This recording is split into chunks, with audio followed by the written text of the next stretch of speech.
Hello everyone, कैसे हो सब लोग। क्या तुम्हारे दिल की धड़कनें धक धक धक धक धक धक कर रही है क्योंकि कल है एग्जामिनेशन। वैसे केसेस में तुम्हारा अभी तक प्रिपरेशन 90% से एबव तो हो ही जाना चाहिए और उम्मीद है कि हो भी गया होगा। आज के इस वीडियो में हम आपके लिए लेकर आए हैं कैरेक्टर स्केच वाले क्वेश्चंस, यानी कि तुम्हें दो पर्सन के बीच में कभी कभी कैरेक्टर स्केच लिखने को आ जाता है, यानी कि दोनों कैरेक्टर्स के बीच में क्या कैरेक्टर सिमिलैरिटी है, क्या डिससिमिलैरिटी है, कैसे उसको लिखा जाए, कैसे हम लोग 100 वर्ड्स को कंप्लीट करें, उन सब के बारे में हम लोग डिटेल से डिस्कशन करेंगे। तो चलो फटाफट से वीडियो को स्टार्ट करते हैं। सबसे पहले हमने एक एग्जांपल्स भी हम लोग देखेंगे, बट हम लोग सबसे पहले ये समझते हैं वो कौन से पॉइंट्स है जिसके बेसिस पे हम लोगों को आंसर देते टाइम ध्यान रखना होगा। तो सबसे पहले आया है कि हमें वो कैरेक्टर चूज करना होगा जिसके बारे में हमें लिखना है। तो वो तो क्वेश्चंस में हमें गिवन रहेगा, तो उसके बेसिस पे हम चूज कर लेंगे। अब उसके आगे क्या, brainstorm the list of the character trait, यानी कि अब उस कैरेक्टर ट्रेट के बारे में जो भी क्वेश्चन लिखा हुआ है, जिस कैरेक्टर्स के बारे में लिखा हुआ है, क्योंकि ये तुम्हारे चैप्टर का होगा तो उसके बारे में सारे डिटेल्स तुम्हें पता होना चाहिए। और ये पता होगा कैसे, जब तुम्हें पूरा चैप्टर अच्छे तरीके से याद होगा। यहां पर हम लोग एक लेंचो यानी कि a letter to God first वाले चैप्टर के एग्जाम्पल्स के बेसिस पे समझेंगे, क्योंकि वो चैप्टर तो सभी को अच्छे तरीके से याद होगा, इसलिए मैंने वो चैप्टर चूज किया है।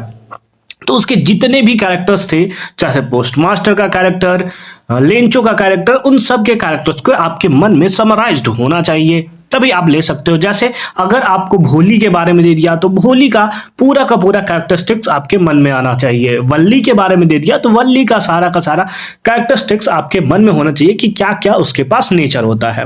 अगर तुम 4-5 नेचर भी उसके ड्रॉ आउट कर लेते हो तो उसके बेसिस पे 50 से 60 वर्ड्स बन सकते हैं। कैसे बनेंगे देखेंगे अभी। उसके बाद है right 1 to 2 paragraph for each trait. वही मैंने आपको बोला कि 1 से 2 पैराग्राफ हर एक ट्रेट के बारे में लिखना है। जैसे लेंचो के बारे में वो क्या था कि गॉड पे अनबिलीव है ना, अनबिलीवेबल फेथ जो है वो रखता था, तो उसके बेसिस पे हम आंसर दे सकते हैं कि उसका फेथ इतना था कि वो गॉड को लेटर तक लिखने के लिए रेडी हो गया था और उसे बिल्कुल 100% श्योरिटी थी कि गॉड उसके लेटर का रिप्लाई जरूर करेंगे।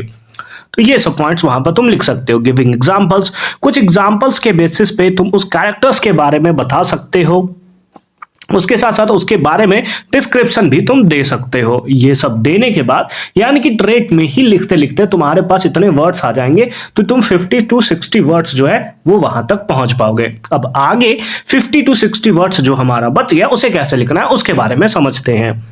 Focus on both the characters. अब दोनों कैरेक्टर्स को समझो, क्योंकि कभी कभी क्वेश्चंस में वल्ली के कैरेक्टर और लेंचो के कैरेक्टर में क्या सिमिलैरिटी है, क्या डिससिमिलैरिटी है, इस पे बेस्ड क्वेश्चंस भी पूछे जाते हैं।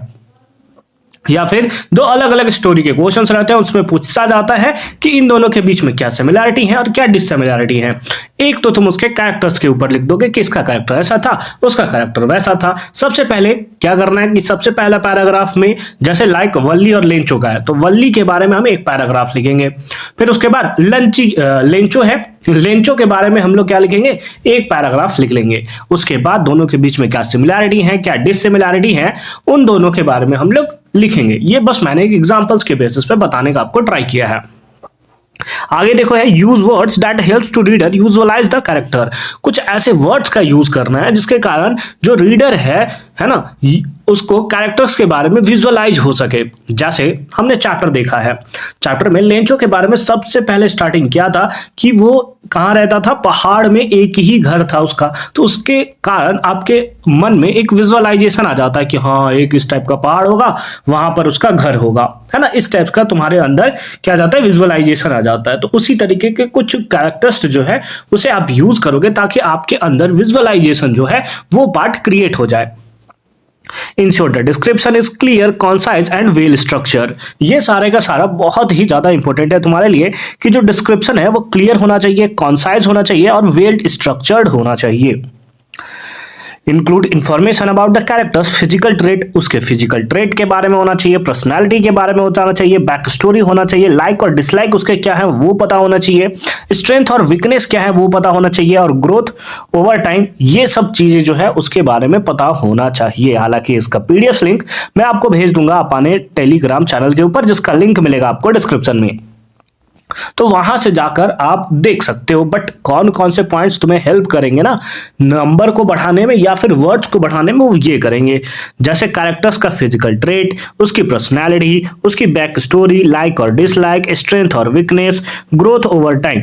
ये सारी चीजें जो है वो तुम एकदम अच्छे तरीके से याद करके रख लोगे, क्योंकि यही सब चीजें जो है वो हर एक कैरेक्टर स्केच में, हर एक पैसेज में तुम्हारा यूज होगा आंसर्स को प्रॉपर फॉर्म में बनाने में। उसके बाद है अवॉइड क्लीनचेज एंड स्टीरियोटाइप्स, यानी कि कुछ भी ऐसे स्टीरियोटाइप्स यूज नहीं करने जो चैप्टर से बाहर के हों। चैप्टर से बाहर कुछ भी नहीं यूज करने हैं, जितने दिए गए हैं उतने ही तुम्हें बताना है, उसमें अपना कुछ भी एडिशनल ऐड नहीं करना है कि तुम्हारा पॉइंट ऑफ व्यू क्या है, क्योंकि वहां पर बोल रहा है कैरेक्टर स्केच बताना है, यानी कि चैप्टर के बेसिस पे उसका कैरेक्टर बताना है कि वो दोनों का क्या था, है ना। अगर दो कंपेयरली पूछे जाए तो, हालांकि एक वाले क्वेश्चन जो है वो सीबीएसई अब नहीं पूछ रहा है कि लेंचो का कैरेक्टरिस्टिक्स बताओ, वली का कैरेक्टरिस्टिक्स बताओ। जब भी पूछे जाते हैं दोनों को कनेक्ट करके पूछे जाते हैं, तो वैसे केसेस में तुम्हें याद होना चाहिए।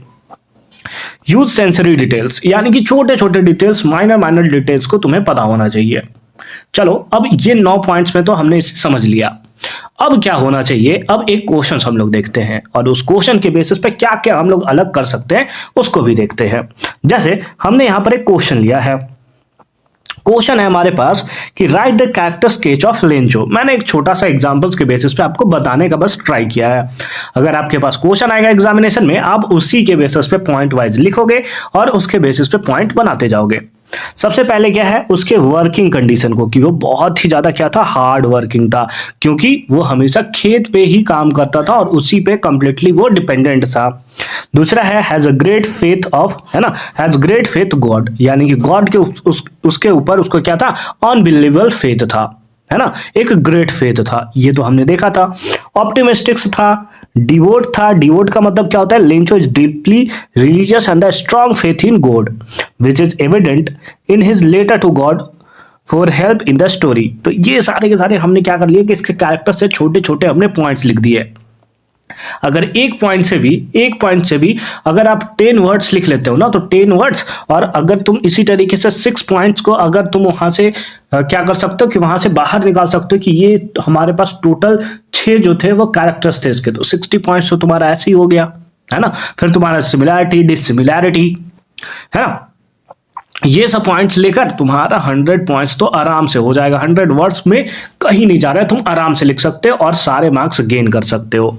उसके बाद स्ट्रॉन्ग, है ना, स्ट्रॉन्ग का मतलब क्या है, उसके पास क्या था कि क्योंकि उसका हेल्मस्ट्रॉम के कारण सारा का सारा हैवी लॉस हुआ था, उसका सारा का सारा फसल डिस्ट्रॉय हो गया था, बट उसने फिर भी क्या हुआ, होप नहीं छोड़ा था वो, यानी कि उसका ये बताता है कि उसका जो पर्सनालिटी था वो बहुत ही ज्यादा स्ट्रॉन्ग पर्सनालिटी था, क्योंकि वो कंटिन्यू करता था hard work and support his family, और अपने फैमिली को सपोर्ट करता था अपने हार्ड वर्क के बेसिस पे। वो ऑनेस्ट मैन था, वो नेवर चीट और लाई, जो कि कभी चीट और लाई नहीं करता था, है ना। फिर उसके बाद है सिंपल, यानी कि वो एक सिंपल मैन भी था और सिंपल लाइफ ही जीता था, कोई लग्जरियस लाइफ वो नहीं जीता था बाकी दूसरे चैप्टर्स के कैरेक्टर्स के बेसिस पे। तो ये सारे के सारे पॉइंट्स हमने यहां पर निकाल दिए। अगर आप देखो तो यहां पर टोटल हमने 7 पॉइंट्स यहां से निकाले हैं। अगर 10 पॉइंट्स भी लिखें तो 70 पॉइंट्स तो ऐसे ही हो जाते हैं। हालांकि उतने पॉइंट्स हमें केवल एक कैरेक्टर्स के बिहेवियर को लेकर नहीं लिखना होता है। मिनिमम 60 पॉइंट्स, 50 पॉइंट्स इतना आप लिख दोगे, उसके एक पैराग्राफ लिख दोगे कैरेक्टर्स के बारे में तो बहुत है। उसके बाद उसके बारे में डिटेल से एक एक करके उसके बारे में डिस्क्राइब करते जाओ कि इसका बिहेवियर कैसा था, ये कौन कौन से ऐसे बातें थी जो हमें लाइक है, कौन कौन सा हमारा डिसलाइक है, कौन सा ऐसा होना चाहिए जिसको एडिशनली हम लोग ऐड कर सकते हैं। ठीक है, तो ये सारे का सारा कैरेक्टर्स के बारे में हमें लिखना होता है। उसके साथ साथ एक और पॉइंट है, दैट इज डिटरमाइंड, यानी कि वो बहुत ही ज्यादा क्या था, डिटरमाइंड था, कभी गिव अप नहीं करता था इजिली। तो ये सारे का सारे हम लोग इसके अंदर पॉइंट्स लिख सकते हैं। अब आ जाओ, इसी का आंसर हमने क्या लिखा है, बस उसी चीज का वर्ड का यूज करके हमने यहां पर आंसर लिखा है कि लेंचो एक हार्ड वर्किंग फार्मर था, an ox of a man with minimal resources, जिसके पास बहुत ही मिनिमल रिसोर्सेज था। He earned his living by cultivating his field. He had immense faith in God. उसके पास क्या था, immense faith था God को लेकर। He thought that God always helped those who had a good conscience. यानी कि हमेशा गॉड उसको जरूर हेल्प करते हैं जिसका गुड कॉन्साइंस होता है। He thereafter sought a god for help, इसीलिए उसके बाद क्या करता है, वो गॉड से हेल्प मांगने की सोचता है। He and his family reaches a point of the hunger, क्योंकि उसका सारा का सारा क्रॉप्स जो था वो बर्बाद हो चुका था, इसीलिए वो एक ऐसे पॉइंट पे पहुंच गए थे जहां पर उसे हंगर रहना पड़ा, यानी कि अब भूखे ही रहना पड़ सकता था। And he lost all hopes, और उसके कारण वो सारे के सारे होप्स जो है वो खो चुका था। लेकिन फिर भी उसके अंदर एक इमेंस होप जो है वो जागृत हुआ और उसने डिसाइड किया कि वो गॉड को लेटर लिखेगा। He was a farmer, Lencho had enough education to compose a letter. देखो ये चीज भी हमें पता होना चाहिए कि लेटर वो लिख सकता था, इसका मतलब फार्मर होने के साथ साथ वो इतना तो एजुकेटेड था, है ना, एजुकेटेड तो वो था, तभी वो उसने क्या किया, लेटर को लिखा था। Demonstrate his purity by making a effort to communicate with God directly, है ना, ताकि वो गॉड से डायरेक्टली जो है वो क्या कर सके कि कम्युनिकेट कर सकते। He had a firm believe in God but he had a tendency to doubt people intention. He never try to find out who had send this 70 pieces to help him. उसने कभी भी ऐसा सोचा भी नहीं कि मेरे को कौन सा 70 पीसेस किसने भेजा है ना, इसके बारे में उसने कभी भी नहीं सोचा, क्योंकि उसके पास गॉड में इतना कंप्लीटली फेथ था।